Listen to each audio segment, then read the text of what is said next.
Okay. I just called it the clickety. We're ready. We're going to start. Just pause. You good? I'm good. Okay. Hey, what's everybody? It's MJ, and welcome to the Black Wine Guy Experience. My guest today is Shakera Jones. What's up? What's up? Of Black Girls Dying 2. Shakera is the founder and creator of Black Girls Dying 2, which is a lifestyle brand and blog, and also just a space that is a guide to everything that's wonderful in the world of food and wine. And she's also big-time media personality on the Somm TV streaming network, and is also part of the cast of the soon-to-be-released Somm 4. She is a wine writer, and her articles have been featured in Food and Wine and 750 Daily, and she was recently recognized by Wine and Spirits magazines as a game changer in the world of wine. Crazy. She recently launched her new podcast, which is on the Somm TV network. It's called A Glass for Every Palate. Yeah. Shakera's goal is to promote and support diversity and inclusion efforts for women and other underrepresented groups in the culinary and fine wine industries. Welcome, Shakera. Is there anything you'd like to say? Thank you for having me. This is exciting. Yes, it is. Shakera and I connected, for me, social media is working because I've connected with some really cool people. So we connected on Instagram, and I think the first, we were following each other, but the first exchange was something like, you can sip with us. And I didn't know what you can sip with us was. So I was like, what is this you can sip with us shit? And you're like, I will tell you what it is. Man,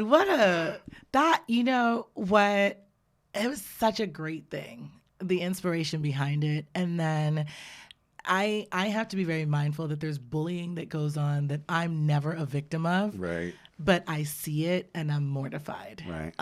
And I just saw really a bunch of old white men attacking a bunch of young, overwhelmingly white women for something that was good, and it was offensive. And I know, when it comes to being an influencer and all these things, I get it. Some people do not deserve a platform. They're giving wrong information. 100. They're just lining their own pockets. They're not providing education or access or anything to anyone. And I get that that's problematic, but it's also really weird for grown-ass men to bully 20-something-year-old women. And it's gross. Yeah. That was the connection, right? Yeah. Because you know why? It's because I think a screenshot that somebody sent me had you giving applause to the person that was bullying. I'm like, wait a minute now. Hold up. We will not do this. But I mean, whatever. We connected. Yeah, no, it's totally cool. And that's I keep it 100, I didn't know. I was like, what the, because I've never had, I'm not a young white woman, so I've never been bullied. So if I go to wine tasting, I know I'm in the wine tasting because people know I'm bringing a bottle. So I didn't know, so it was good. It's always good to learn. I love to learn, and so I thought it was dope. So, what are we drinking today? Well, since Super you and I are today. both lovers of champagne, we are drinking some Jackson Cuvée 741. So this is all from the 2013 harvest. This was disgorged in 2017. Vinification and élevage on the leaks in large fudres. This is one of my favorite champagnes. There's so much beautiful texture to it and just a phenomenal producer. So I think we'll enjoy this. Awesome. I'm excited. So why don't you do the honors? All right. Because you are the star of the upcoming Somm 4. I am not the star of the don't get me blacklisted by my no. I am honored to be a part of the cast. I do appreciate your humility. That is true. But I just even when you walked in the studio, you have the type of personality that's gonna be. I just can see when they go to edit things, they're like, oh, we need more Shakera. It's not like you're trying to flex on people. Oh, we got a winner. It never fails. That's okay. I open 1 billion bottles of sparkling wine at home, never spill any of it. But traveling you're on the subway, right? 15 minutes. Yeah. I took a cab, babe. Oh. I'm still afraid of the subway. I can't do it. Yeah, right? I haven't been on a subway yet. I can't do it. And thank you for bringing these Zalto glasses. Yeah, listen, I do think that proper champagne service requires proper glassware. And you are someone also that will appreciate like dissecting it. Yeah. If we were just drinking outside, who cares? Right, But, right, we're right. wine people. Exactly. So, but no one else has to have Zaltos. It's not that serious. Yeah. So you totally love champagne. I do. Why? I mean, it's almost a stupid question. It's but, not. But we want to unpack it for people who listen. Yeah, I think that champagne in American culture has often been something that's just like a bottle that we pop to be celebratory. And I don't think that I think the more you drink it, the more you realize how different it is, right? A Blanc de Blanc does not taste or smell like a Blanc de Noir, right? If you have There we go. Black and white. Yeah. Black and black. Completely. Like, they don't smell alike. They don't taste alike. If you're drinking from the very north of Champagne versus the very south, that's very different. So there's so many layers of complexity to it. And I think that is kind of a juxtaposition of what the wine world is now, where there's something for everybody. If you don't like Blanc de Blanc, don't drink it. Right. Drink something else. Right. No one's going to die over it. Right. So yeah, this has become my new love. Yeah, and this is really doughy and yeasty. Yeasty, Joey, a ton of pear. Like I like those lesser. Oh yeah, it's got like like some caramelized pear in there, like down in there, But I like the bready champagnes that have spent some time on their lees and really developed that texture. That's and these delicious. are good fried chicken champagnes. Right? And I love fried chicken and champagne. I know. I'm never gonna be too good for that. Who is? I don't think anybody's too good. I mean, I don't want to drink with them. That's where we are. I'm drawing a line in the sand at that. If you don't like fried chicken, I don't trust you. yeah, something wrong with you. What's not to love about chicken that's been Crazy. fried? And I could digress, but like, what's your favorite fried chicken? Because you went there, like. Well, my own. Okay. Let's begin with that. Okay, so that's dope. So tell me, like, what's your kind of method for fried chicken? Because my mother's from Georgia. My mother was the one who, if there was a congregation picnic, she always fried the chicken. She was frying the chicken. Yeah. All right. So I'm not a native a native Southern girl. Like, yeah, I'm you're not from I'm Belize. Yeah, I saw that. So frying chicken is a relatively new adaptation of living in Right. America. But I learned from some good people how to fry chicken. And for me, it's just about seasoning every single layer of what happens. So I season my chicken, I season the eggs, I season the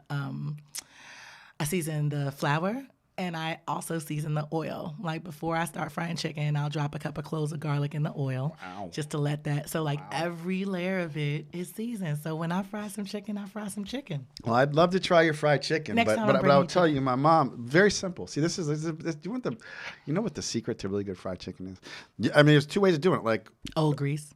exactly. Yeah. That's all she did. You Salt, can't salt, use new grease. pepper, flour, no egg coat, and bacon grease. Yeah. I still have her jar. She passed away 4 years. I have her jar of bacon grease in my fridge, and that was it. She fried everything in it, strained it, bacon fat. That's the flavor. You need good grease. You got to have good grease. Yeah. So And I see don't why like new grease. Yeah. So but yeah, I always love.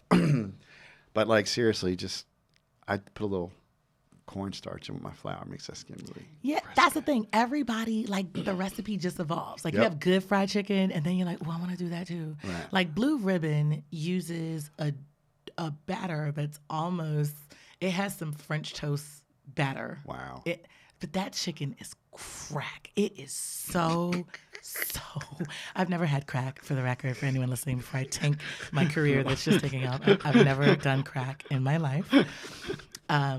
But as a saying, that chicken's crack. Yeah, no, that's cool. That's cool. All right, so, wow, crack chicken. Mm-hmm.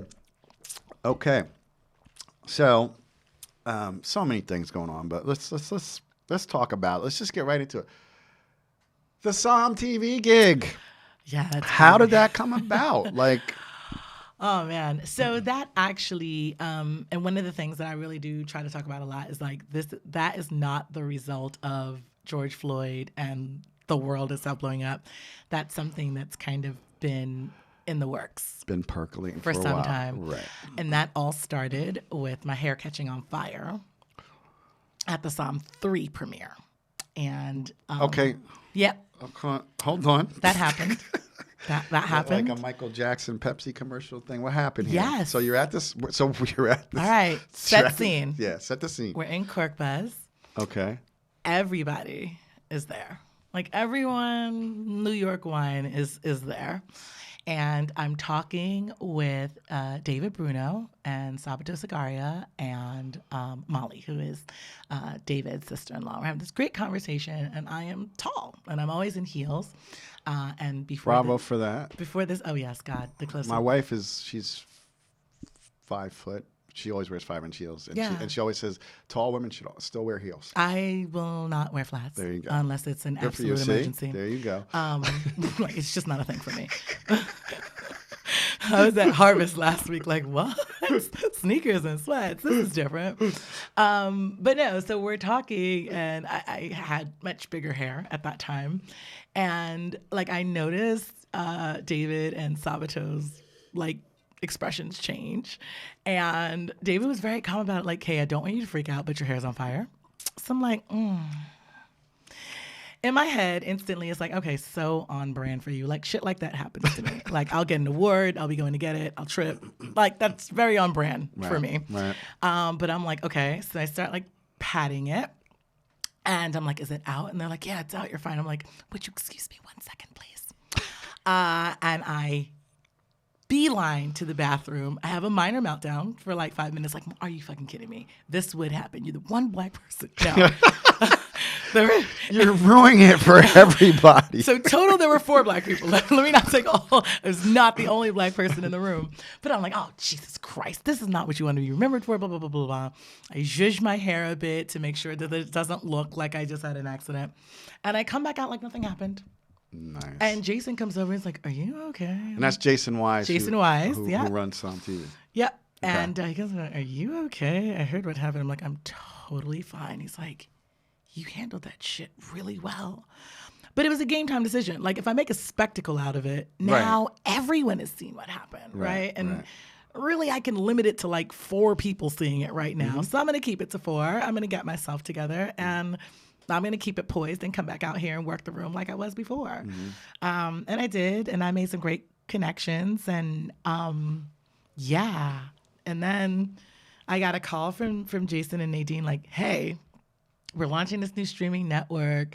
You know, I was an initial subscriber to Somm TV. And they're like, yeah, we're expanding it. We want new personalities. We want you to be one of the personalities on it. I'm like, wait, what? Like, personality as in, yeah, we want you to do like some stuff, like some weekly wine picks. We'll have you in some verticals. We'll talk, but we want you to be a part of the growing Somm TV family. And I'm like, cool. And then we got to talk shop for a little bit because I'm a businessman. Yeah, you're like Jay-Z, I'm a businessman. I'm a businessman. Yeah, so it has to be like, equity is one thing. Like, a platform and a voice is part equity, but there's a financial and growth component to equity. And they are phenomenal and absolutely making you an integral part of a team is not loaded words. I'll say that about them. Gotcha. They are very organic in who they pull in and how they pull in together and the people that they put together. And it's just been an amazing experience ever since. And then it's like, I did a couple weekly wine things and like, all right, so we're going to launch your podcast now. We're going to get you to talk to some people. Give us a list of the people that you want to interview. Nobody's too big. So I just start throwing out names. To be honest, Oprah is on the list. Michelle Obama is on the list. Kamala Harris is on the list. And you're hearing this first on the Black Wine Guy Experience. I actually have not disclosed the list to a lot of people. Right. I have that effect on my guests. So there's a lot of people. And then, and there's, of course, a ton of wine people, a ton of food people.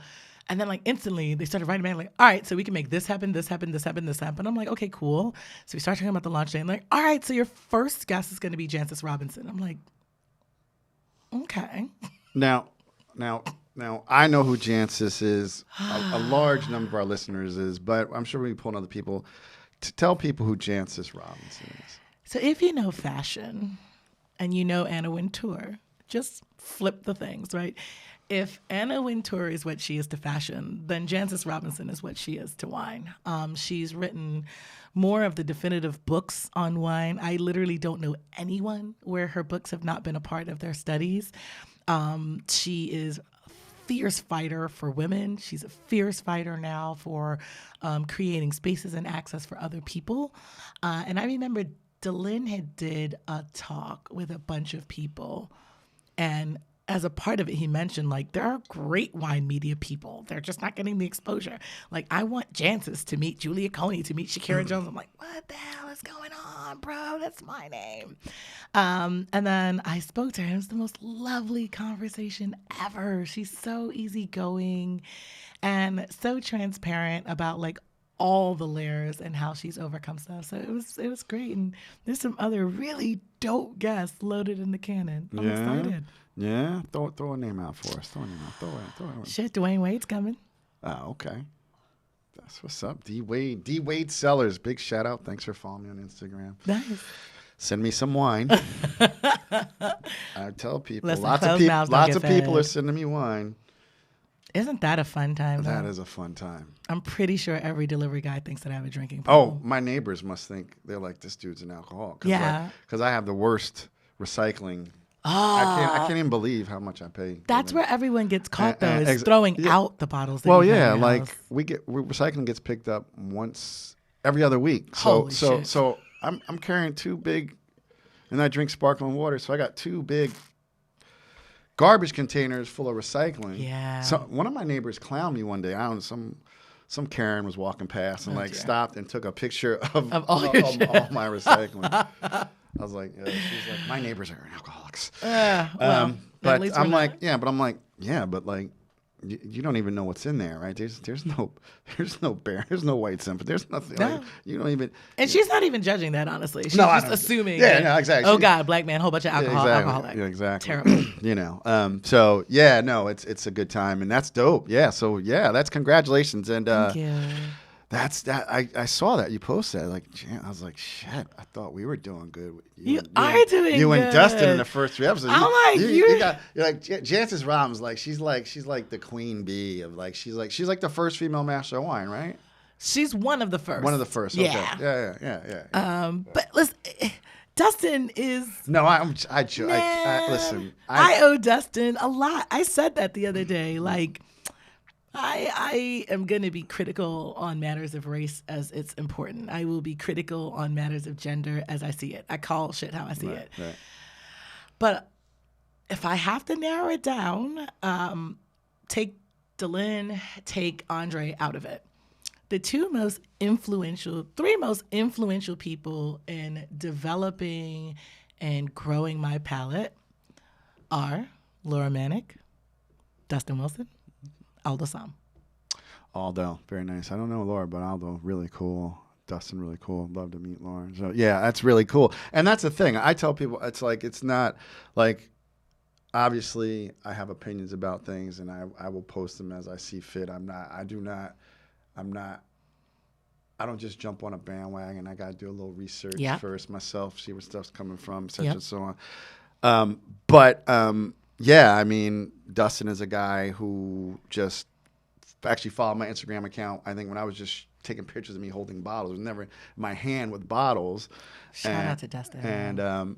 And always has a conscious feed and super accessible. Yeah. You know? And he is just as nice as he appears 100% on Instagram. Yep. He is 100% that way in person. He is super personable and literally eager to share knowledge with other people. Yeah. And that is probably one of his dopest qualities. Yeah. So a lot of people are going to be like, so I know you're right now, you're in the tech industry by day. Yeah. And then you're studying. I know you're a big Spanish wine lover. Yes. Yeah. I am a lover. My exam is postponed until God knows when. I've now forgotten half the things that I need to, so I have to restudy. My brain is old now. Yeah. I am accepting that my age is catching up with my brain's ability not to process, but to retain for long periods of time. specifics. Yeah. Like what soil is where and how many kilometers and how many hectares of that is grown where. My brain isn't as good as retaining that for long periods of time anymore. I am in awe of people. People say, "Are you going to go get certified?" I'm like, "Nah, man, I'm too far gone." I know. I mean, I know enough about wine to talk about wine, and I study wine, but like I couldn't remember that stuff like that at this point. It's a lot. So kudos. So you're here. You are. You're. For lack of a better term, you're not dabbling. I don't see you a dabbler, but you're not. You don't come from hospitality per se. Nope. And then like people are like, damn, how'd she get on Somm TV? So you said, how long did this take? Like, your haircuts is on fire. How long does it take till you're sitting there with chances? There's 2 years, almost to the day. It's about 2 years. But I do believe in like just staying in your lane and moving intentionally, right? So my Instagram page exists and it showcases me eating in places. You eat very well. I love that. To you eat very really well. Because a lot of people, you eat really well. I try to. It's my vice, and everyone's got vices. Right. That fine food is my vice. But I truly believe that food is a universal language, and you can learn so much about a culture and a people through food. And it's also really easy, being from Belize and eating a lot of things that if I said it, people are like, ew, what? You eat what? Oh, but I can put fattened goose liver and you're fine with eating that. Like, that's not strange to you, but goat is. Okay. So I think normalizing a lot of that. And it was just me realizing, like, the more I went to these places, like, shit, everybody here that looks like me is not even necessarily a member of the service team, right? They're a busser, or they are the beautiful, energetic, personable young man or woman that greets me at the door to check me in. But I'm not seeing Somms on the floor that look like me. I'm not seeing people speak passionately about the food that look like me. But when I see the bus person, I'm like, where's that person from? They've probably had this ingredient more times than anyone in this dining room.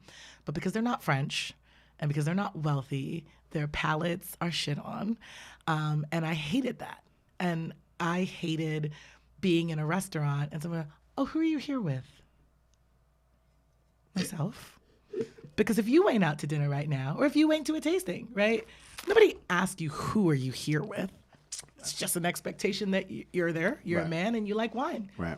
And so, I mean, I can tell you the amount of times it's happened to me at very well-known places in the city. Like, somebody will come and say hi. I'm like, oh, you know such and such? Yes. Oh, how do you know them?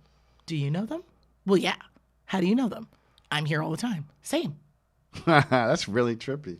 That is so crazy. Same, right? Because I'm not going to jump down the rabbit hole of you litmus testing why I'm here, because by your opinion, someone that looks like me doesn't belong here, because I reject the idea that there's any space where I don't belong. Except maybe a Klan meeting. I don't belong in a Klan meeting, but...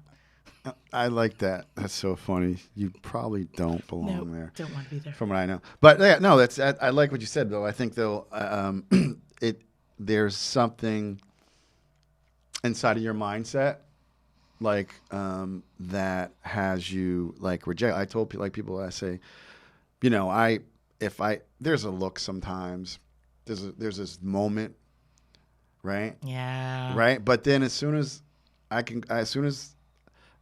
take my foot and I say something like, "Oh, this guy knows wine," but it's never the most overt things. Like when I sold retail, like I'd tell over the phone, and then the customer would come in and be like, "Hey, I'm here to talk to Marvin." And that pause, I'm like, "This is Marvin." You're not the white guy. You're not, I was talking to. I thought you were. Shakera gives me away. Yeah, it does. It does. I mean, Jones is fine, but it's like, Shakera Jones is super black. It is. And you're from Belize. That's I know that's what I love about that. I was like, when I did a little research, I was like, oh, she's from Belize. Such a dope place. Yeah, I have some bias towards it. Everybody wants to go there now. It's a beautiful place. It's always on HGTV. I mean, it's House lovely. Hunters International. Everybody's moving everyone's there it has a huge coral reef and jungle. It's also the only country in that region That's where English. Yeah. See, Even though most of the 90-something% of the country is bi or trilingual. of course. But English is the national language. It's the language of commerce. British Honduras. Do you know I'm a learned man. my country gained independence 2 months before I was born. Oh my, yeah, exactly. Crazy. That is September good. 1981. And I was born in November. Wow, that's when it. Wow, because you know what? But it was still referred to. No, It was British Honduras. yeah, no, because I was trying to think. Because I went to high school. It's one of those. There was a family from Belize, in my high school, but I didn't start high school '83. So yeah, I think they had just changed. I mean, but yeah, I think they originally they had moved here when it was clearly British Honduras. So.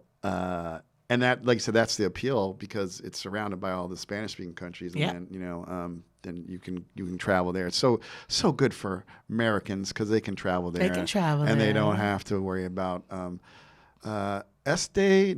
trying to speak Meanwhile, Spanish. if you move to Central America, shouldn't that be the expectation? That's what I think. If the expectation is that if you move to Well, America, that's what we you say speak here, English, right? Yeah, you don't speak English. I mean, so like if you move to a foreign And country, this country has no national language. That's the fun fact of that. well, that is true.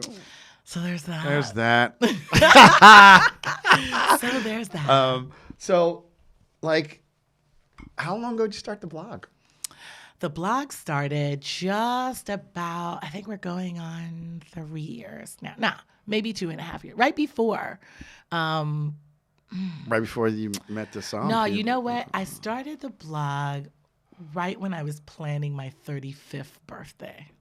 My friend and I, one of my best friends, who I started this fine dining thing with, the original name of the page was Black Girls Dine 2 with the number 2 because it was double entendre. It was like 2 and there were two of us. Yeah. But my friend knows me well. And my friend's like, nope, I know what's going to happen. This is going to take off and I am going to be lazy. I'm not going to post anything. I'm not going to do anything. I want you to own this. I'm coming out to eat with you all the time. She still does. That is my dining buddy for life. Hi, Lori. But she was like, nope, I know you, friend. This is going to take off into something bigger, and I want you to own it. So we were looking for a place to host our joint 35th birthday. Mm-hmm. And we started visiting, like, the restaurants and the venues that we love and we go to. And I started chronicling it there. And then we've gone places. I mean, we went to Meadowood and had a Jamaican woman that was one of our Somms from Brooklyn. Wow. At Meadowood. Wow. So, like, that kind of sparked it. Like, no, we're here. We just have to start highlighting where we see us. You know, you have people like Adrian that opened Red Rooster with Marcus Samuelson. You have Chef JJ. You know, like, you don't really hear about Black chefs unless they're on a Netflix series or Top Chef. Yeah. You know what I mean? Chopped. Or Chopped. And not even, you don't really remember the Chopped winners, right? No, you never do. Not really. Top Chef really started to take that off. And now you have, you know, Mashama is on Chef's Table on Netflix. And you have all of these people now where it's like, no, this is not new. And this idea of like, I didn't know you existed. You never cared to. I mean, but that's like, Black people have been cooking for white people since we got here. So, I mean, that's just a joke. Right? But look at the Wells Fargo CEO, right? I can't hire Black talent because I can't find them. The National Association of Black MBAs is a thing.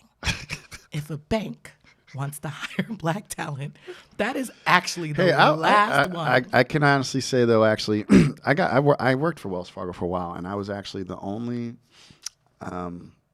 person. I never worked in a bank, and they put me right into their manager training program. This was mid 2000s, early 2000s. But that I was living out in California then. But the woman who ran that division was a woman. Yeah. So it makes sense. Like women tend to care She more. Was like she was whatever. She was like the whole like the California person. And so as we're unpacking, I'm like, oh, it makes sense that she would so she had a lot of diversity. You know, she had I believe she was gay, had a lot of gay. I mean, she was really pushing. She just saw talent, didn't care, and you need that in leadership, right. and that's what's happening now in wine, right? Right. where a lot of the, what? There are black people that know wine? Get out of here. See, that's so. I see. I'm a little older than you guys, so it's funny. Like that's why I'm the black wine guy, because I used to be the onlyest one in these things, you know, and it was, and then I don't know if it wasn't. I just loved it. I would say like I don't have a chip on my shoulder, but I just like wanted to know more than most people there. I wanted to flex. I'm like, because they weren't expecting it per se, you know, but also. It's like you said, it's like who you know. Like how I came in the door, I came in with people who were well respected and, you know, walked in. So they're like, well, if he's fucking with them, if he's rocking with them, then, you know, he must, you know. So I had a little different route, but I do know what it's like to be like, but you look quadruple around. that as a woman. Like there are tons of black men that didn't take me seriously in wine until I believe it. Until some white men did. Right. I mean that's Like, why I tell people, I'm like people like all the time, what's your favorite black wine? I'm like, well, you know, I like this from Brown, but like it is the white people who are sending me wine. Like I'm the black wine guy, not one black wine is sending a bottle of wine. Brown is also, you know, I think that's always going to be something for black people, right? Like you don't want to be defined by blackness. Right. Like Brown Estate wants to be a Napa winery known for making great Zin, and they happen to be black. That's what I told people. I told somebody, I said, you need to understand something, because I remember meeting David Brown like in 2000 at a tasting in LA when I was down there. Mm-hmm. I'd had their wines like in 98, 99 over here on the East Coast. I think Skurnick used to distribute for them. And I was on another podcast, and I said, people need to understand, like, even black men need to understand, like, do you know how wealthy you have to be to own property in Napa? Okay. And then get a partnership with Delta. Like, stop. Right. Stop playing Brown Estates is some little garage thing. That's I'm like, listen, I'm not, just like you said, like, you know, they are people who make world class wine out of Napa Valley, and they happen to be black, and that's. But I just think, you know. I'm not, and it's always weird I'm a woman. No one ever bothers me about how come you don't show more wines made by women? Right. Literally, no one has ever asked me that. Right. But how come you don't show more wines by black winemakers? And the truth is, I am very, very vocal about the ones that I like and drink often. Yeah.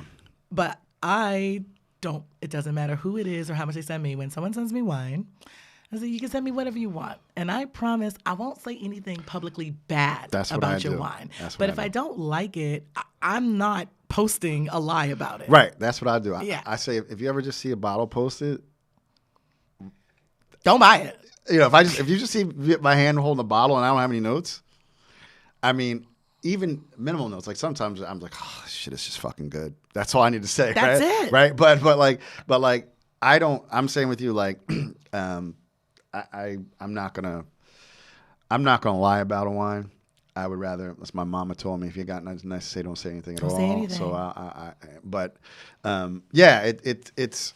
And let's not act like there aren't great wines made by black people out there. Of course, yeah, I'm not saying that. And so it's like I don't have to promote every single wine made by a black person, nor by a woman, nor by anything, right? I will never tell you to buy a wine I'm not willing to spend my own money on. Mm-hmm. If you taste the wines that I like, or you see the bottles and you look them up and you like them, follow along. I'll tell you the truth about wines I like. I'll tell you the truth about wines I don't like. I mean, that's what I love about Weekly Wine. Like, people are like, so do you already know you're going to like them? No. Sneak peek, spoiler. One of the episodes coming up, I picked the wines solely because I was in another state and I walked into the supermarket and they had a really good selection of wines, but I picked bottles based on nothing more than the bottle was interesting. Which is how a large segment of the wine drinking population exactly. That's what you pick on. Is a freaking label. The bottle's interesting. It looks cool. So you buy it. Yeah. And that's not a crime.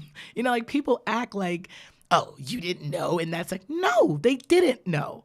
And you shouldn't shit on people for not knowing something. You should try to share things. So I picked 3 bottles. I won't spoil it too much. 2 of the bottles were not bad at all. One I would definitely buy again. One I wouldn't buy again, but I see nothing wrong with drinking it. It's just not what I would drink on a daily. Mm-hmm. The other one was one of the worst things I've ever seen or tasted in life. And I knew it was a shit show the second I picked up the bottle. But my reaction to it is real. When I did, I was doing the journey through the 18 noble grapes. Yep. I had to do Moscato. I hate Moscato. Not because there's anything wrong with Moscato as a grape, because I don't like sugar. Yeah. At all. I love Moscato, but I don't drink it that often. But it's a much maligned thing too. Yeah. I mean, like you said, like I've told people before, listen, there's so much wine out in the world. Try some wine you didn't, listen. And just because you don't like it means it's bad. Nope. You just don't like it, But yeah, And even at your level, don't you tell people that? Aren't there bottles that you like and other people's palates who you respect? Oh yeah. Don't like it either? Oh yeah. I mean, even like you could have the most classic Bordeaux and, if you don't like pencil shavings, if you don't like shit, I'm not a if big you don't, Bordeaux if you don't like grainy, dirty wines, it could be a 99 point because it's technically correct. And you just don't don't like it, and that's fine. That's you fine, have world-class chefs that don't like raw onions. I love raw onions. Raw and pickled onions are delicious to me. Right? But I know people with great culinary palates that are like, I will throw a dish in the garbage. I mean, Guy Fieri doesn't like runny eggs. Like psychopath. I know. My wife, same thing. Like, what are you? That's the sauce. That is the egg. That's why you put it. That's why you could put an egg on anything. It makes it better. Anything. But you know what I mean? Does that mean that their palate is underdeveloped? Right. No, I don't like turkey. I don't like eggplant. I don't like okra. I have had all of those ingredients cooked all over the place by brilliant cooks where the dish doesn't taste bad, but I don't like this ingredient, and that's fine. Right. I don't like Bordeaux that much. There are some great Bordeaux. There are drinkable Bordeaux. There are Bordeaux that pair well with the right thing. But I am almost never going into a wine shop going, I'd love a bottle of Bordeaux. Yeah, it's not necessarily my go-to either. Although I bought a bunch of Saint-Emilions because I do like Saint-Emilion, and the style has changed. It's a little bit riper. It's ready to drink now. You don't need 30 years before you can drink it. Exactly. Speaking of which, so like, what is your go-to? Like when you go in the store, where did you go? Right to Spain? What's your go-to? 90% of the times I will go to Spain just to see what they have. Yeah. Just to see what they have. If there's something that I haven't had yet. But I love the off the beaten path stuff. Like, especially if it's a wine shop that I don't know. I love to go, what's in here that you're excited about? That Let me ask you, when you go in a wine shop that you don't know, like, what's that like? Like do they swarm up on you and I go in a wine shop and I know more than everybody in the wine shop. And I'm like, dude, I'm shopping for wine. I don't need any help. Can't a nigga just walk around your store and look at some bottles, bro? Like, I'm literally trying to. Yeah. I'm a geek. I'll pull it out. I want to read the back. I want to, who's important? I mean, do you feel like, I mean, it's not even just a black thing. I just think sometimes wine stores just don't know how to let people shop. I don't even know, man. Yeah. I think that a lot of wine retail, they miss the hospitality part of it, right? When you walk into Verve, someone goes, hey, do you need any help with anything? No? All right, cool. Have fun browsing around. If you need anything, I'm here. Right? Yeah. That's perfectly fine for me. Give me a minute. Let me peruse. Let me see if anything hops out at me. If I want to talk to you about something, I'm going to go, hey, talk to me about this one. I'm not familiar with this producer or whatever. Mm-hmm. But the simple act of just greeting a human being when they walk into a store where you want them to spend their money is often lost, right? Most times when I walk into a shop, it's, hi, are you looking for anything in particular today? My answer to that's always no.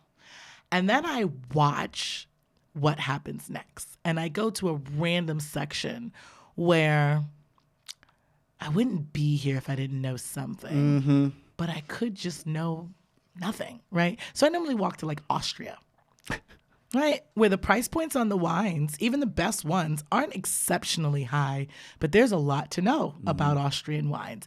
And truthfully, if you're just looking for a weeknight wine, isn't Austria a great country to go to? Gruner goes with everything. Everything. So food friendly. So I normally linger around there for a little while and see what happens. are you going to come over to me and say, hey, we've got this in now, and this is from this producer that blah, blah, blah. Or are you going to come over and go, are you looking for a sweeter style? Because then you should try this Gewurz, right? And I gauge it based on that. Like, I also try not to walk in going, oh God, I'm about to be pigeonholed. Oh, yeah. I don't do that. See, that's so important too. I think people need to understand the frame you're walking in the door with really can guide the conversation, your energy too. It's a two-way energy thing. begets energy. Yeah. So for sure. I hear you with that. Yeah, if they, like, sometimes, like where I live, it's kind of affluent. It's very affluent. Humble brag. No, it's not on the brag. My dad worked. worked at the post office. You just that's where I grew up. You know what I'm saying? Like, it's not like no crime. I've never gone to a public school in my life. Yeah. I ain't wealthy. I know exactly. I know, it's so funny. So, like, they'll if they come at me, whatever. Yeah. I'll just go crazy cult wine. Don't you love doing that? I'm like, I was like, well, I know you don't have any Screaming Eagle. But what else do you have from, like, I do something like that. Or I'm like, oh, I really love Kistler Pinot. Like, that's what I do, and then they back up, because they've never had those wines. Or ask for something that they don't have. Oh, what's my favorite thing to ask for? Priorat. Oh, yeah, because they don't even know. They're like, what? Right, because you actually don't know what it is. Right, and exactly. So let's see what happens when I ask you for something that's really a common, it's not an obscure wine at all. Yeah. But you should know it because you work here. Exactly. So if I ask you for that, and also you should, even if you don't have it, you should know the profile of it so that you can tell me, if you like this, we don't have any Priorat, but sounds like you like Garnacha a bit. Yeah. Let's see, right? Right. But, I think that sometimes people can bait you into going, this ain't the smoke you want today, but if you beg for it, I will give it to you. Shakira's coming in and she's throwing 7 different kinds of smoke. Sometimes it's like, I'm giving you a chance to escape this unscathed. Leave me alone. Because if you continue to try to wine-splain to me, I'm going to flex on you in a way that's going to hurt your feelings. Yeah, and I can imagine with women, wine-splaining. Awful, man. Yeah. Awful. But I women, I think women have better palates. You don't think that. You know that. I can't say that. I can think it. Science says no, I know. Do. I mean, and that was something I came to like in early like late 99, late 90s was like, I was like, because people go, because so many guys like love, and that was, I came up in that big Parker era, big steakhouse wines. Yeah. And but like say, why do women like white wine? I'm like, because white wine is actually more complex. Because you have to really, there's nuances and so many things. And like, I was like, it has to, and I this like I said, it just came to mind. I said, it must make sense, like that their tongue is more sensitive to all these flavors and nuances and complexities. I mean, think about it, right? If you think about the average woman, if you've ever been in a woman's house, there's 50 billion lotions. There's a perfume for every occasion. There's different candles. There's a scent for everything, right? Mm-hmm. So if I asked a woman the difference between lavender, violet, and jasmine, I can literally give her those 3 flowers and she can smell them and tell the difference. How many men do you think can do that? Well, and that woman could be completely removed from wine. Right. But if I gave her those 3 flowers, she can identify. How many average men do you think we could stop and say, smell these 3 flowers and tell them what they are? Not even going to happen. Not going to happen. Not even going to happen. I bet a good amount of money we won't even find one if we ask 10 men. Just random? Yeah. No. But that's a problem with how we taste wine too, right? Is that we limit ourselves to these tasting notes. Right. That very few people, they're limited, right? Like, I'm Caribbean. What's spicy to some people is not at all spicy to me. When I say spicy, I mean habanero peppers, right? Right. You say spicy, you mean too much black pepper or too much vinegar, right? That's not spicy to me. Or sour. Somebody that is South Asian or Caribbean knows what a tamarind is. Right. Tamarind is sour. Not a Sour Patch Kid sour. Sour, right? Bitter. Yeah, radicchio, but I grew up in the Caribbean. So my grandmother had a remedy AKA a dried bush for everything. You don't know bitter until you've had Cersei steeped in water, all of these bush plants that are, you know what I mean? So we have to allow people the space to discuss. And it always happens when I'm tasting with new people. They pick up a glass and I go, what do you smell? Alcohol. Okay, cool. Do you smell vodka? Right. No. Bourbon? No. Tequila? No. Okay, so we established that alcohol is not actually something that you're smelling. Unless you tell me you smell rubbing alcohol, in which case we're going to throw the whole bottle away, right? And then you start giving people this or that, right? Because people know what a strawberry smells like and tastes like versus a cranberry. Sure. So if you smell in a red wine, do you smell strawberries and cherries or do you smell cranberries and pomegranate? Because even though they don't understand what that means in wine, as a human being, they understand that there's a very different profile between strawberries and cherries as a red fruit and cranberries and pomegranate. And when you just give people that little inch of confidence, you open up a world for them where like, oh shit, I didn't think I knew any of this stuff, but I damn sure know I smell cherries in there. Yeah. So, and now they're more open to that. And now the next time when you give them a wine that smells like cedar box and dill pickle, because it's had American oak, they can go, well, shit, nah, I don't get any fruit on this. So what do you get? Oh, so now we're into secondary aromas. So this is what happens when a wine has a little bit of time to, you know what I mean? And now it's just an organic conversation. You're not teaching, you're not lecturing, you're not making someone feel stupid. It's just an organic discussion about what they legitimately smell and taste. Right. And I'll tell someone, you don't know what you're smelling. You're wrong. No, I'm just kidding. I don't do that. I don't know if you follow my feed, of course. That's happened sometimes to me where I'm like, you don't smell that. Yeah. I just tell people sometimes. But like, I'll do things like, okay, like I'll talk about, I'm 52, so I'll talk about candy from my childhood. That'd be like or Pop-Tarts. Like you know what a blueberry Pop-Tart smells like. Yeah. And you know what it smells like when they're paving your street. Yeah. So this Syrah is like a blueberry Pop-Tart that has flecks of tar on it. And they go, oh, okay. That makes total sense. Right? I mean, explain petrol. I explain petrol by you had a cousin when you were younger. Every time you went to get gas, your weird ass cousin loved the smell of the gas station. Right. Your cousin just loved the smell of petrol. Right. And so you probably hated that smell. Right. And if I put a glass of good Riesling in front of you, that's the thing. You will smell that. Yeah, exactly. And you will go, oh my God. Exactly. And then I'll go, okay, plug your nose and taste it. Right. And now you're in love. Right. Like there's just this, I try not to be an active participant in the snobbery. But at the same time, I drink what I drink. Yeah, so so you're kind of, I mean, it's a catch-22, right? Yeah. Like, because like you do, I mean, that's the thing. Like I don't actively participate, but I just, like I love it. You know how it is. Like, it's hard to buy people like us wine. Like, you got a family member, and like I'm like, don't. Or what I tell people. I have friends that text and go, oh, I'm going to this. Yeah, I got that all the time. Right. I want to get something good. Right. All right. Go in anywhere and ask them for the oldest Rioja they have. Right? How much is it going to cost you? Max. Unless it's something crazy. Like, don't try to buy Vegas Sicilia. Yeah. But most times, if you spent $120 or $100 on a bottle of Tempranillo from Spain, you have some fire shit. You know what my own friends write back? I wanted to spend a little bit more. I wanted something good. I said, then you don't need me. Right. Then go into a wine shop and tell them what you want to spend and then prepare to spend more than that. Yeah. Because they're going to upsell you if they're smart. Right. But we have to remove this idea that price equals quality, or at least qualify quality. Right? I love white Burgundy. Right. Jesus Christ. That's good for you. I do too, but like I'm a village drinker unless somebody else is buying it. Well, someone is always buying. No. See? And then they're like, but women are like, someone's not always buying.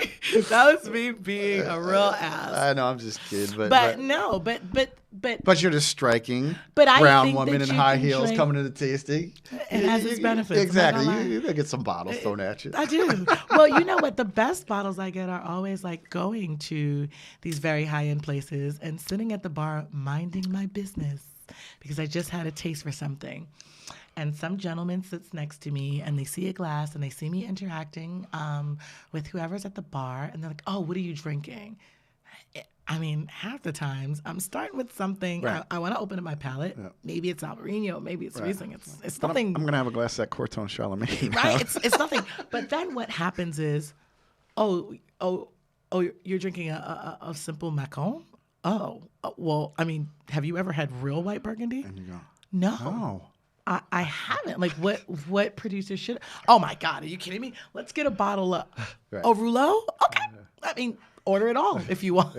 I will play as dumb as you want me to be in this moment if it means that you are willing to spend quadruple Right. what I had any intention of, because I was minding my business. Right. And you decided that your ego needed a stroke, and you saw a black woman sitting here, and you thought it was a moment for you to feel great about yourself. Little do you know, though, I'm going to give this bartender one look, and he's going to tell you all the shit. Well, we actually do have a bottle of, so he's going to win because he's going to upsell the shit out of you on something that I've already had.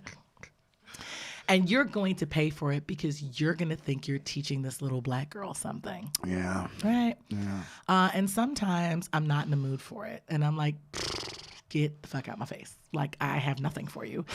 And other times I'm like, I don't know anything about Burgundy. Do teach me more. Is that Chardonnay? How do I say Chateauneuf du? Oh, this isn't. And there's going to be a woman that goes, see, that's a dumb shit. Let's not do that. Right.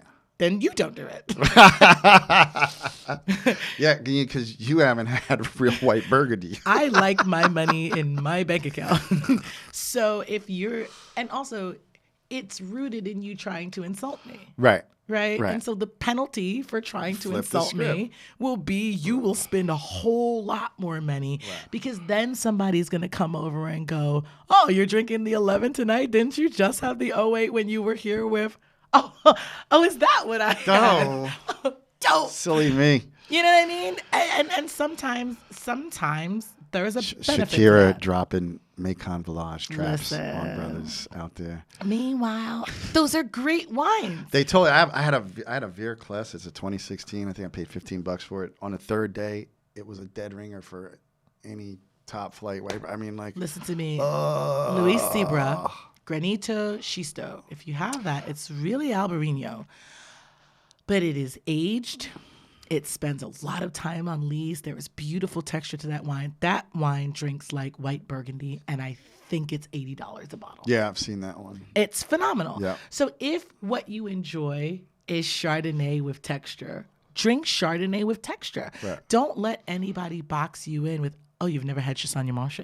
No, most people have not. No. Because that shit's expensive. And delicious. It is. I think I had some that a couple weeks But ago. it's I'm just showing so, off. I definitely did. Yeah, I did. But it's Pierre so Yves. expensive. Like, that's not Yeah. something I will ever tell people to buy. And I think also, like, people think that, I mean, I think it's a pitfall of social media, right? Like, we post these bottles because I know. I have people all the time like, where can I get, like, someone I know like saw something I posted. I lived in California, so you will always be a fan of the wine country you live in if you ever Yeah. lived in it. You know what I mean? So, and I lived on the Central Coast before it was all hip and shit. I mean, literally, you know, in '99. you've got great bottles. Yeah, and then someone was like, I went into my local wine store and asked for Turtle Rock. I said, you can't get Turtle Rock.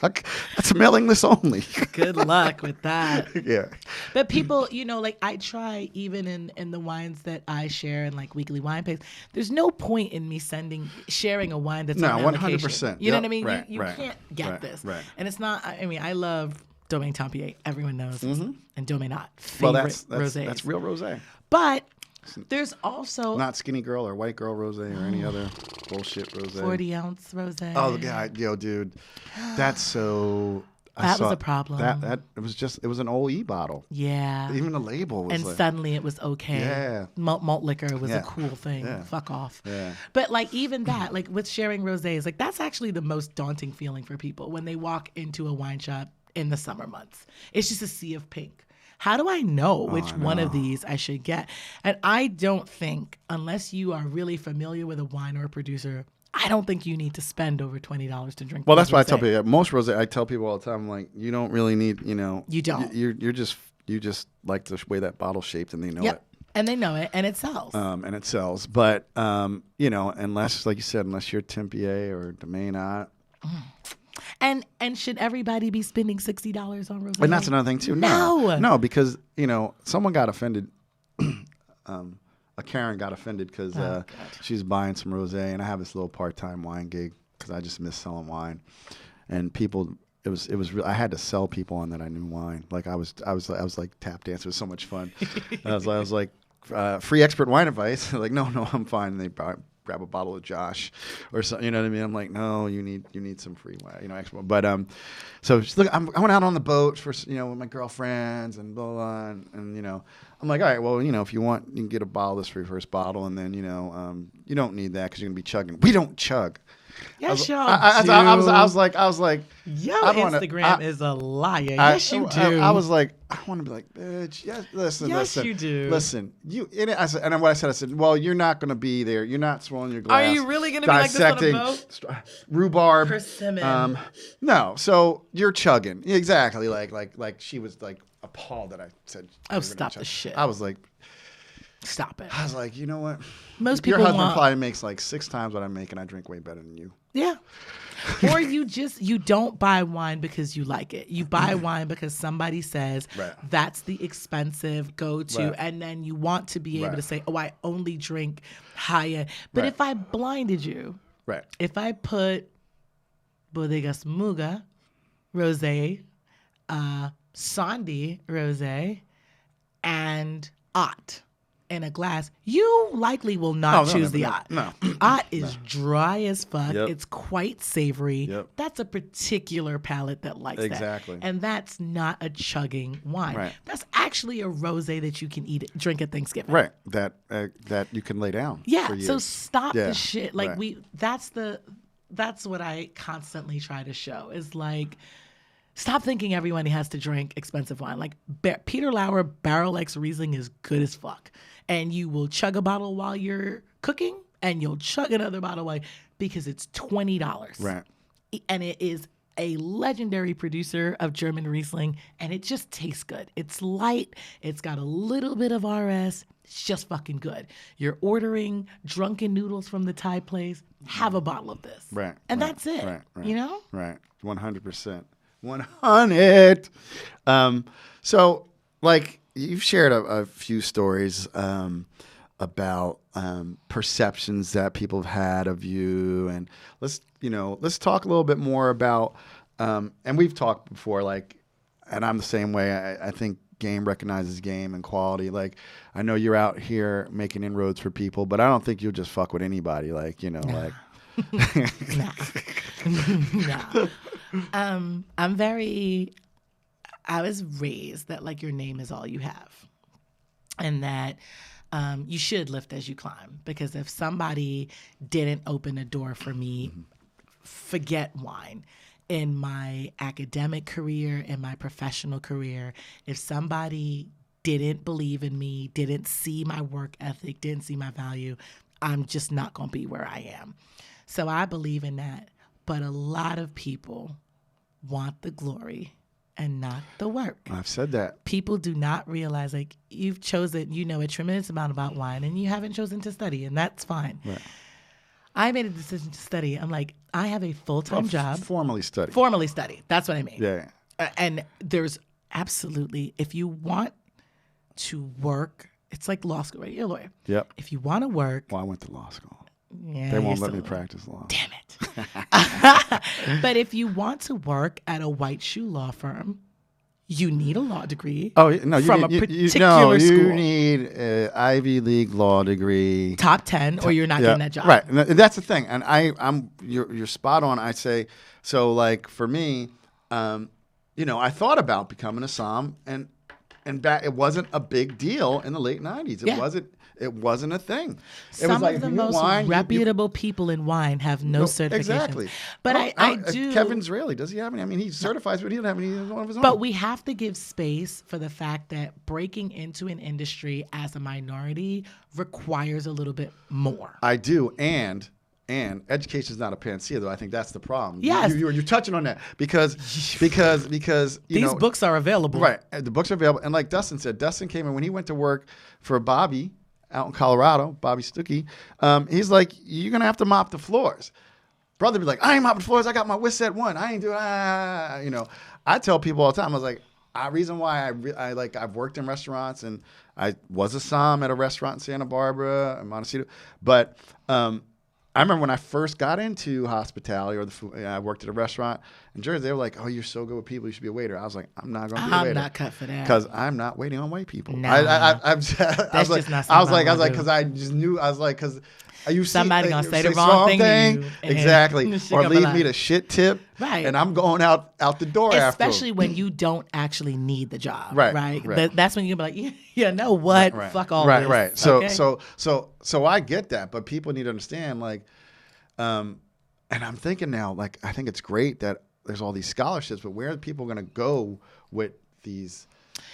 So I think you need to. So I'll tell you a quick story about Dustin. So we were at a diversity panel at Cork Buzz. On the panel, there was Jackie, who's super well known about diversity and stuff in spirits.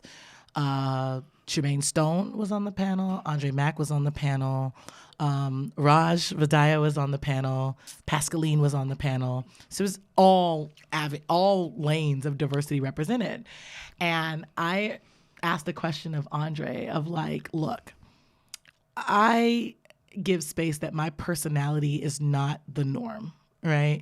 I'm a person where I'm comfortable enough in my intellect that I have no problem saying, I don't know. Explain that to me, right? And there's no feeling of shame attached to that whatsoever.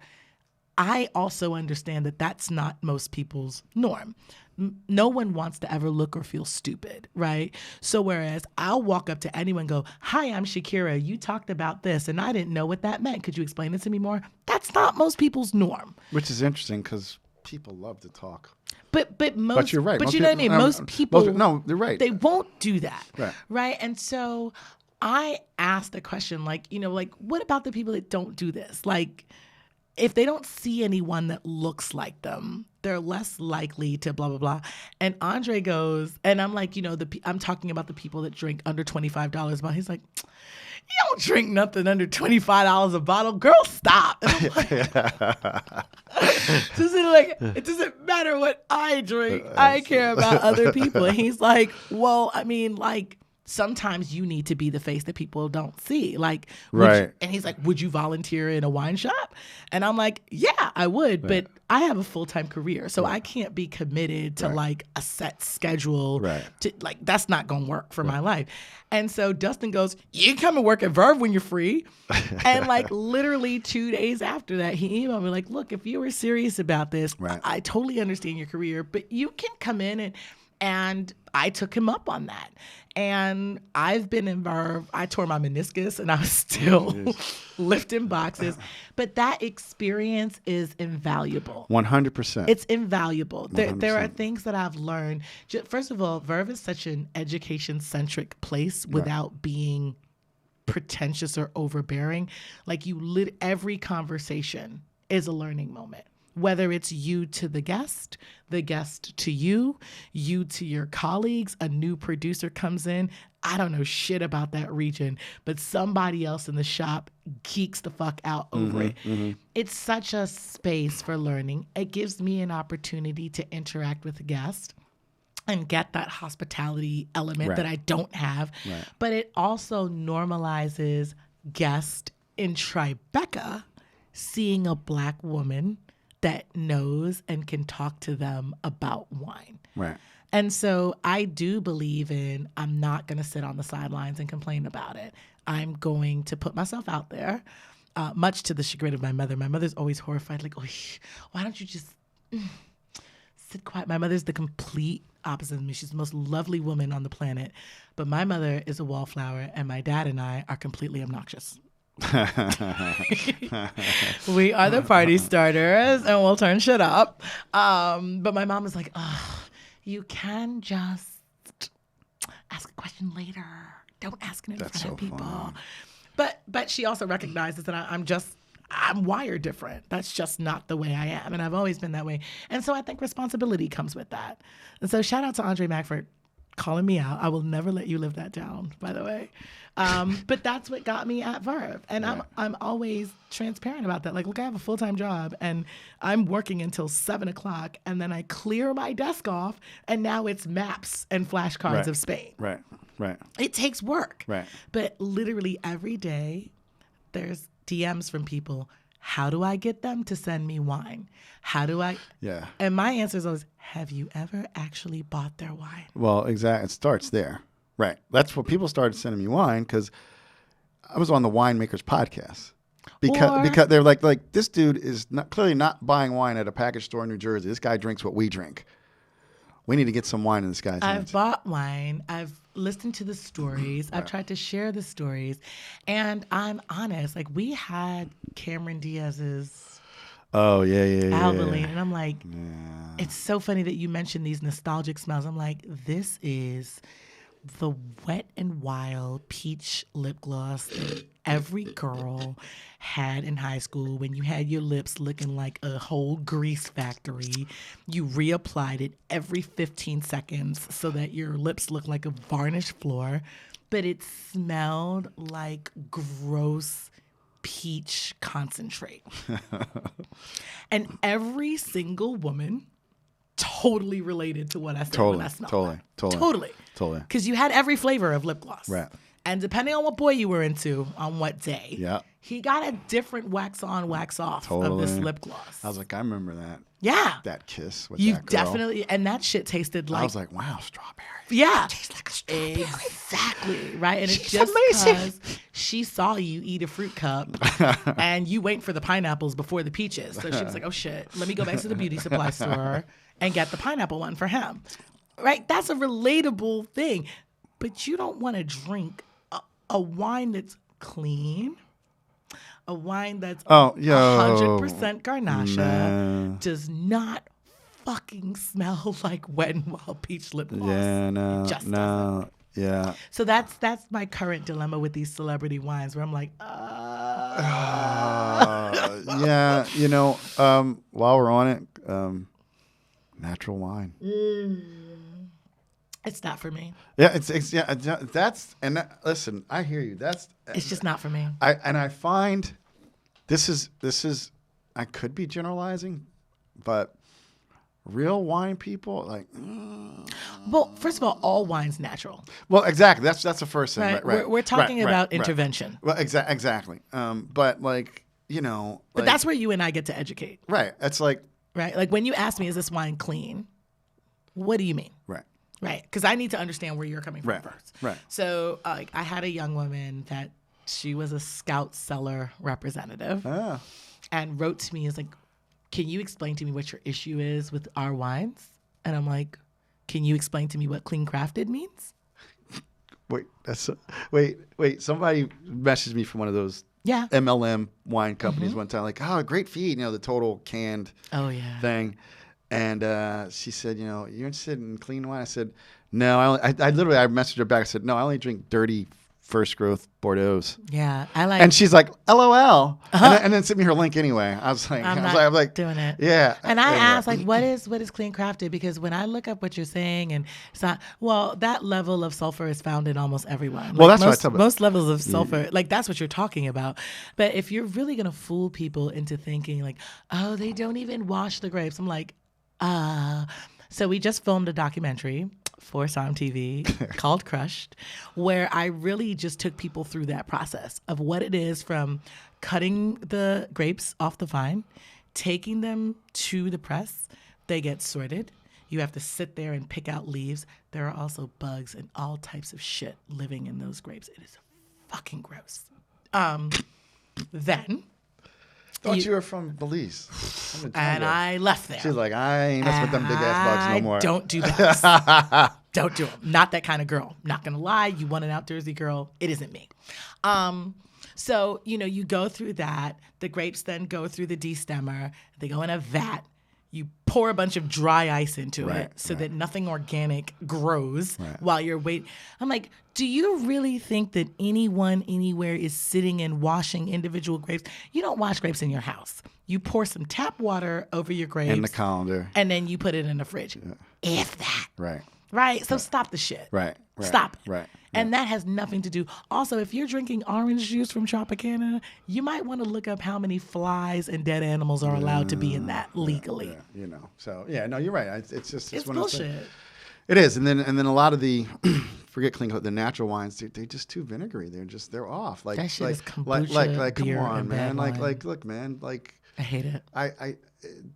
Look, it's an alcoholic beverage. That's fine, but people who make wine, they want to make the best possible wine. I think, and we're not talking about supermarket wine where it's a formula and they put in this much red dye and this blue dye. I'm talking about checking your wine, seeing how it's grown, what's going on. Do you need to re-inoculate the yeast, et cetera, and so on. So, yeah, it's going to be interesting once I have a natural wine proponent on here. If But that you know ever what's happens. crazy about it? Do you care that other people love natural wine? No, I could give a shit. Exactly. That's my whole thing. That's always the issue. It's that like vegans. they care. It's like vegans. I don't give a shit if you I was wanna vegan eat before, that. but when I didn't eat meat, I didn't tell people, "Oh, meat is murder." Like, look, eat your freaking vegetables and drink your clean crafted wine, man. You know how many vegans I know with designer handbags? Oh, Sis, that's leather. Yeah, so. So you don't want. But to that's the eat thing. cow, You're right. But you're happy with walking around with it. Okay. It's the attack on what other people do. Yeah, I don't. If you love like, natural wine, you should drink as much of it. The Rothschilds aren't mounting a campaign against natural wines to shut them down because they I can care love less. pet nat, right? Right. Lots of people hate pet nat. Right. To them, it's gritty. It's too much. I love pet nat. I don't give a shit if you don't like pet nat. Right. I won't force feed it to Right. you. Right. I won't tell you should buy it. Right. I won't tell you, oh, you don't really understand wine. Right. You don't love sparkling wine if you don't drink all versions. I don't give a shit if you don't drink it. It's totally fine with me. But I think that we're also seeing, like, social media is a gift and a curse. Right? Oh, exactly. It allows people to connect, which is wonderful. Right. But it also allows people. I saw a video the other day with somebody saying that women, real women, shouldn't drink beer. And that when a woman goes out, she should just let the man order wine for her. If you know wine and that's your thing, by all means. But I am used to men that are very confident in saying, bruh, you giving the menu to the wrong person. Right. She's the wine shit. Give it to her. I'll take care of the bill, but I don't know shit about this. Right. Like, Right. I'm going to go any, meeny, miny. What is this idea that there's any rules to what, if you like beer, you like Moscato, you like Muscadet, you like Sauternes, you should drink what you like. Right. People obsessed with first growth Bordeaux. I don't think I've ever had any first growth Bordeaux. Yeah. Ever. Yeah. I don't particularly care if I ever do because it's not my favorite wine. I have a mission to drink some Romanée-Conti. I would tell you. I've never had DRC. I didn't really think Bordeaux was like the shit until I had an 86 Mouton. This was like in 1998. Ooh, the I was wealth. Like, I was like, oh. I think that if It I was a have something customer like took me that- to lunch. It was a customer took me to lunch. Literally, we had $8 pasta and a $400 bottle of wine, and I was like, "Oh, that's what they're talking about." See, I need restaurants to Right, fully reopen right. so that I can go to Jean Georges. Right. And people can share their Chateau Margaux with me. Exactly, because it is definitely some other shit. But I don't have that kind of money, so I reverse engineer wines, right?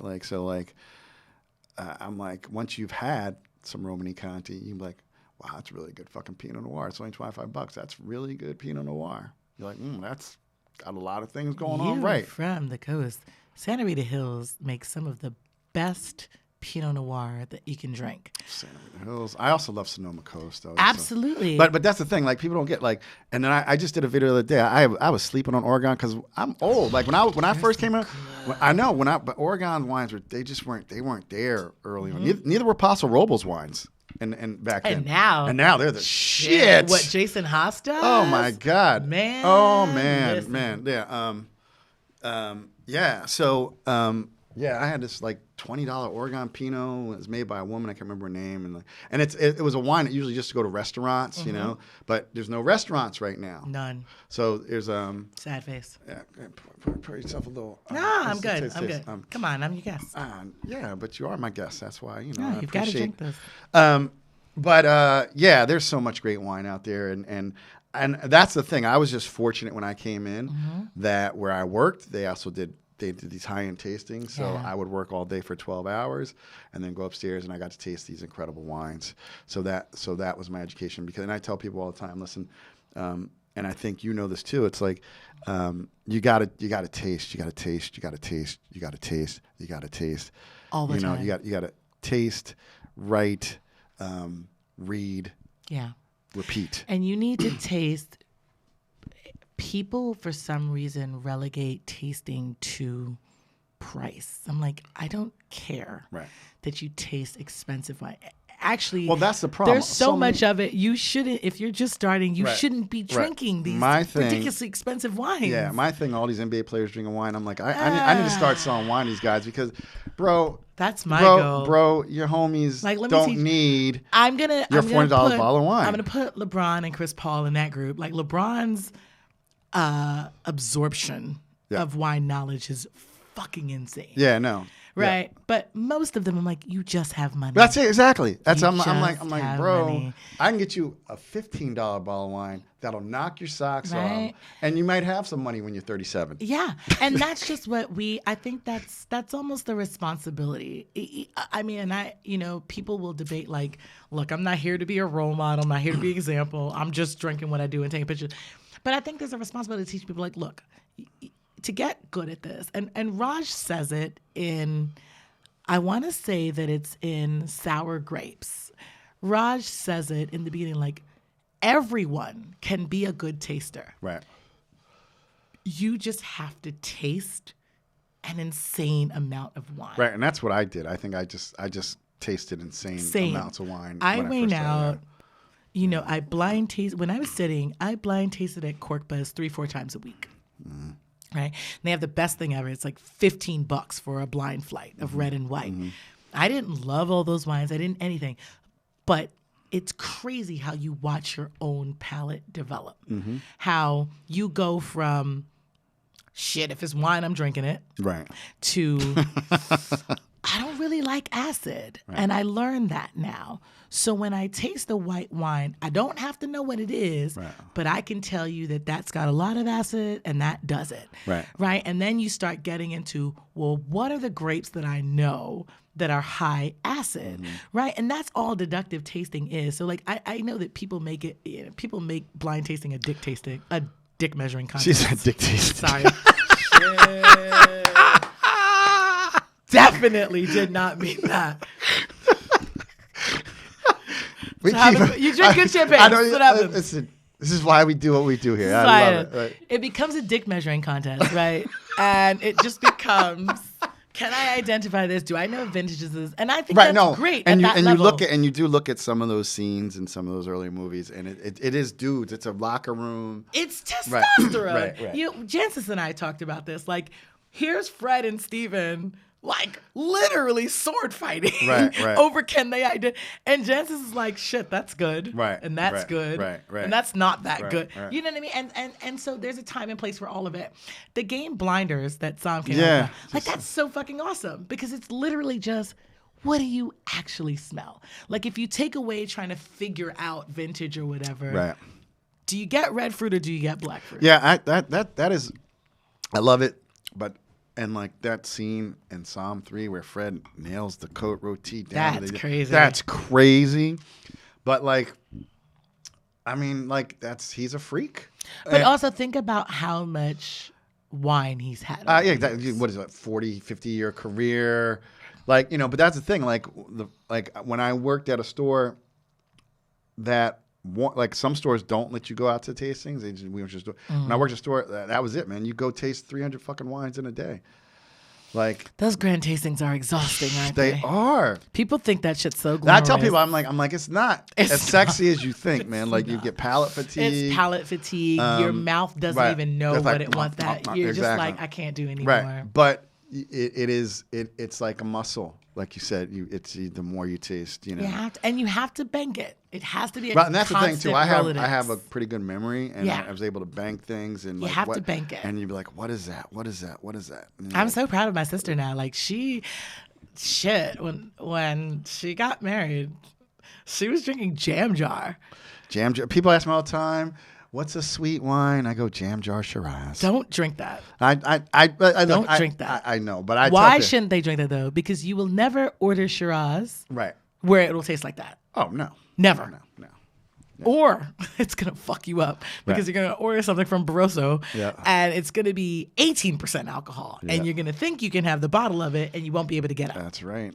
So but like just watching her progression. Right. And oftentimes it was about blinding her. Like, sis, I won't tell you the price or the Right. grape. Taste these 3 wines Right. and tell me what you think about them. Right. What do you like? What do you not like? And what we discovered is with most people, to drink big reds, she needs food. Right? And unless you're like me and you love dark coffee and you love bitterness, most people don't want to drink big red wines without food because it's a lot. It is. And so, but when we make wines about, I remember being at a tasting and they opened Silver Oak and I wanted to shoot myself because, God, if there's a Napa wine that I hate, it's Silver Oak, unless it's old. I don't want to drink Alexander Valley, right? I don't want to drink that wine ever. I think it tastes like wood chips and bad Kool-Aid. Wow, I can see that. Yep. Knowing the flavor profile. It I can is see it. really sweet Kool-Aid that somebody's auntie made and then She's leftover like she Mystique. said, she's not Black American because there ain't no such thing as too sweet. Nah, I can't take it. I hate sugar. Yes, that is me like giving away quarter black card. I don't like sweet sugary Kool-Aid. I need a half a bottle of Pellegrino in it.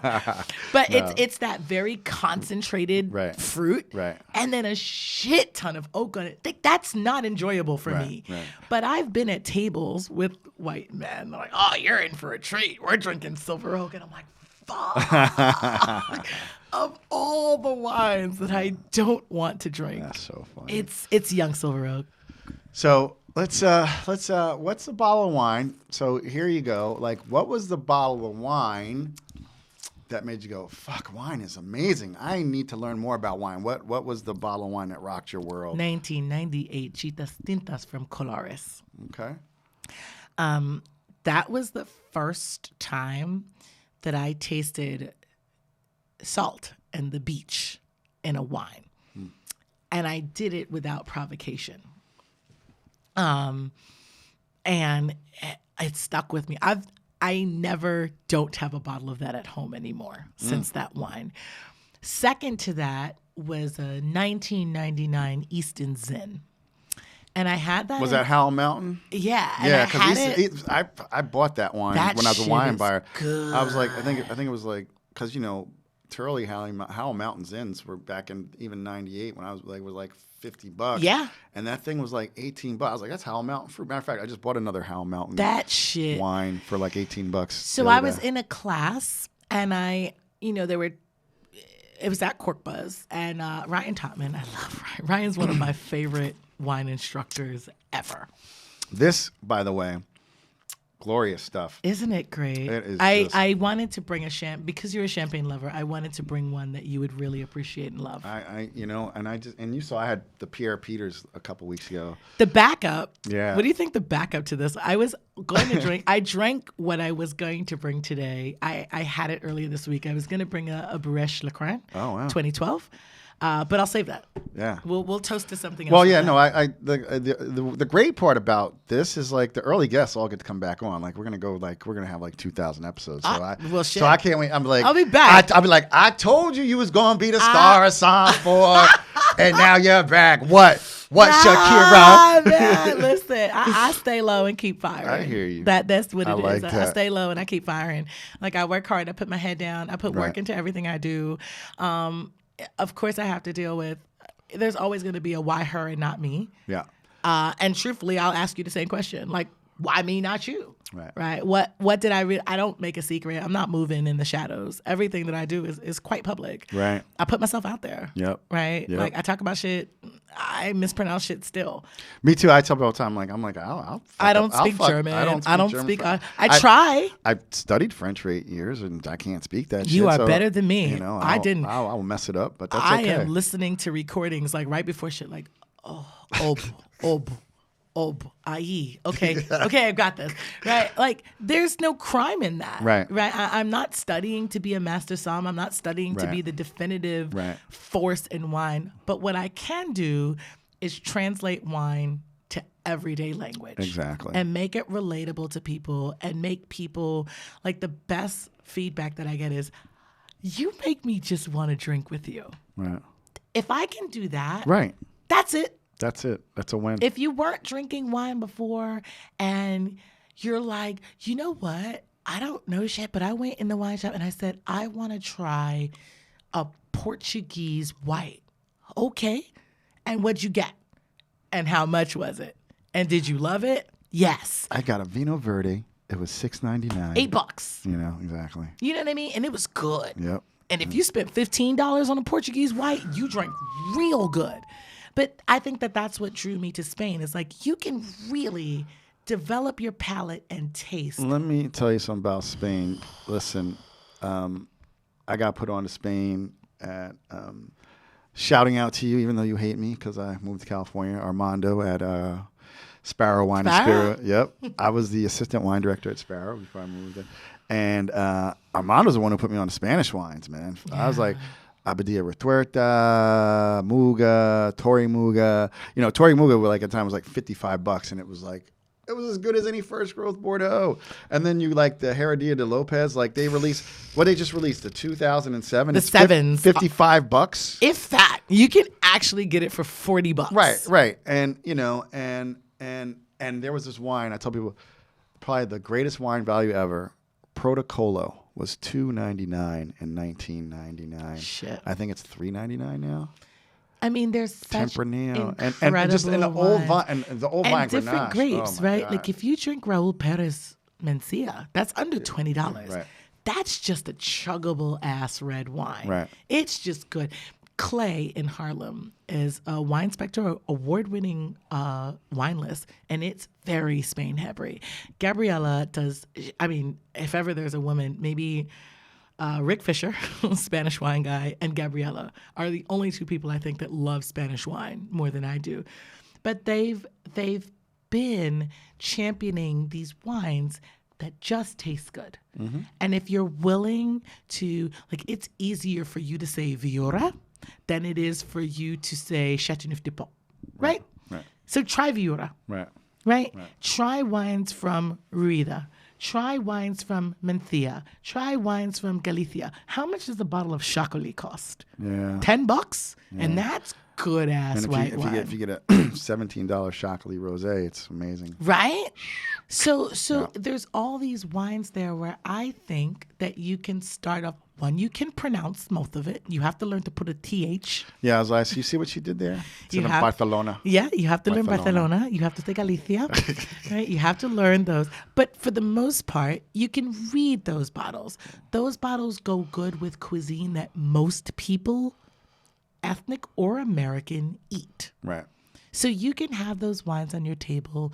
You can have those wines socially distancing with your friends, and they just taste good. Right. And that's where you begin. Right. With what tastes good. Right.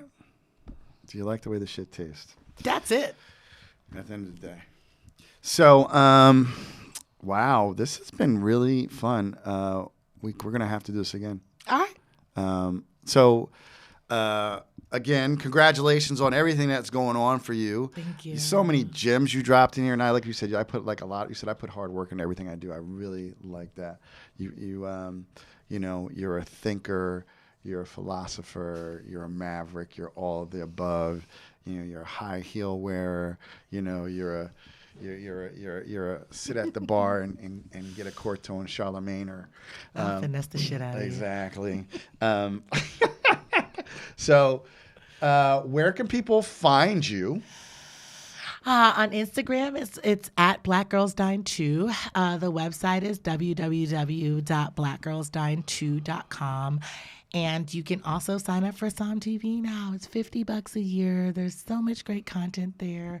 I drop a weekly wine pick, 3 wines every week. I've yet to do anything under $30. People want champagne, so we're going to have to up that. I'll pick my top 5 champagnes under $50.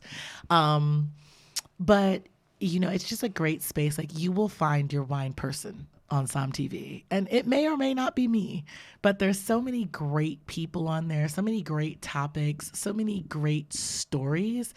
If you're a wine lover, it is the best $50 investment in your wine journey, support, education that you could ever make. Awesome. Shakera Jones, follow her at Black Girls Dine TOO2. That's also if you failed English. Thank you so much. Oh my God, I love this. The wine, the champagne. By the way, champagne is wine, people. The wine was fantastic. I'm glad you enjoyed. Just thank you. So grateful. Looking forward to seeing you again. Thank you so much. And yeah, we're gonna have to do like one. I don't know. We'll figure this out. But like, we gotta do some wine tastings and wine we dinners. need to drink. Yeah. We're gonna have a blinders game. Yeah. And some good food. Yeah. We'll do that. All right. Well, thank you, Shakera. Hey guys. You know that this is MJ, your boy, the Black Wine Guy, and thank you so much for listening. And I will see you the next time. Peace out.